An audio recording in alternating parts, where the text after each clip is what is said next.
Slotball machine was on full display against Arsenal, and finally, people were now starting to see what the Dutchman is all about.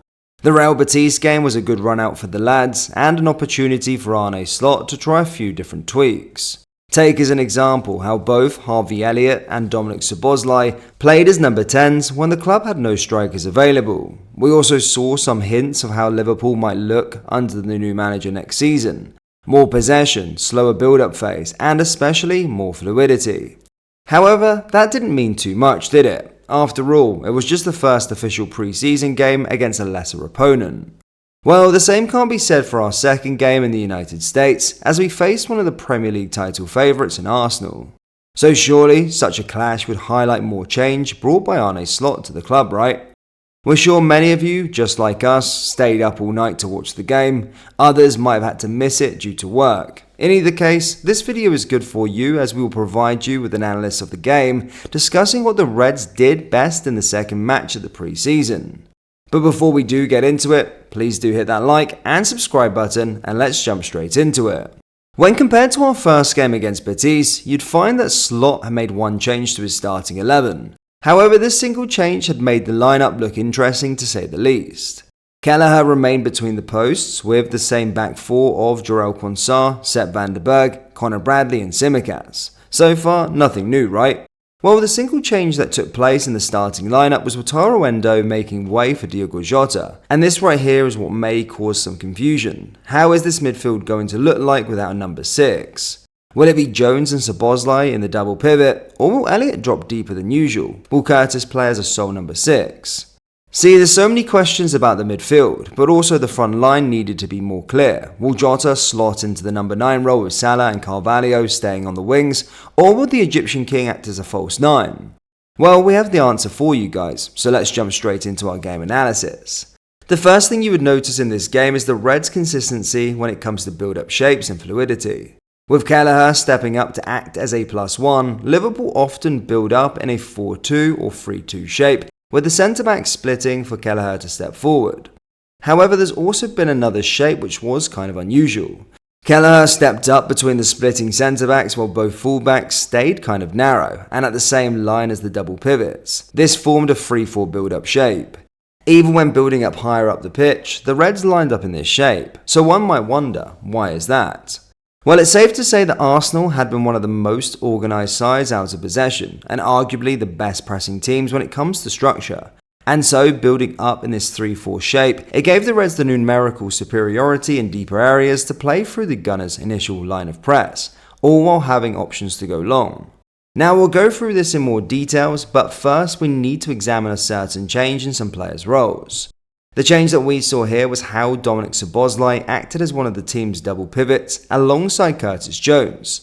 As expected from an Arne Slot midfield duo, both players formed the midfield staggered lines, constantly moving up and down the pitch to create space for each other, all while providing passing options to their teammates. What's even more interesting here is how Szoboszlai played when Liverpool didn't have the ball. See, the Reds mainly shaped up in a 4-2-4 out of possession, and here you can see Szoboszlai highlighted in white acting as one of the midfield double. However, this shape seamlessly transitions into a 4-1-4-1. One of the front four, notably Elliott and Carvalho, often made the jump to press Arsenal's back line, and in this instance, one of Jones or Szoboszlai pushed forward to close the gap. This in fact left Szoboszlai as the lone 6 in the midfield, something we never expected to see from the Hungarian. Now, it's safe to say this double pivot combination was successful. The mixture of Szoboszlai's tenacity, out of possession, and Jones' ability to control the tempo gave a nearly perfect balance to the Reds' midfield. And by the way, how good was Jones now that we mentioned him?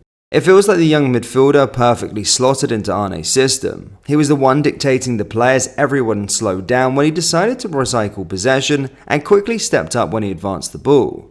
Sure, plenty within the fanbase do not think Jones is good enough to be a first-team player, but what we believe is that is completely wrong. In fact, Jones has the ability to make things look simple, all while being efficient, not to mention his ball retention, spatial awareness, and ability to receive comfortably from all angles and in all different areas on the pitch. Now, going back to how Slotball worked, the team successfully kept possession, with Kelleher being an extra man in the build-up in the back line, along with the double pivots, managed to bait Arsenal's press and then play through quick combinations and mixing things up by going long. This was mainly done through the up, back and through pattern, which was evident during the team's first goal. In the first frame, we can see Kelleher playing the pass up to bypass Arsenal's press. Jota then lays down the ball to Elliott with a back pass with his head. And finally, Elliott plays the through ball towards Salah, exploiting Arsenal's high defensive line and setting the Egyptian up to score. Now, speaking of Elliott, this little demon is going to play a huge part for Arne Slot this season.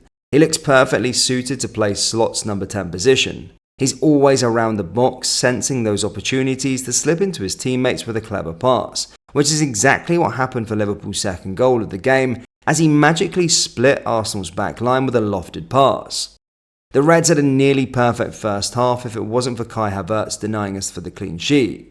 You really couldn't ask for a much better performance, especially with the team missing so many first-team players. From Jarell Quansah, who made a spectacular tackle, to Sepp Vandenberg, who always looked calm in possession, every single player did a great job fulfilling their tasks. But it is safe to say that the second half was completely the opposite. Now, don't get us wrong, we're not saying that it was different in a bad way, let us explain. See, with Wataru Endo, Lucas Stevenson, and Trey Enyoni coming on for Curtis Jones, Bradley and Jota, Liverpool's build-up efficiency dropped, which resulted in the team not having enough possession of the ball.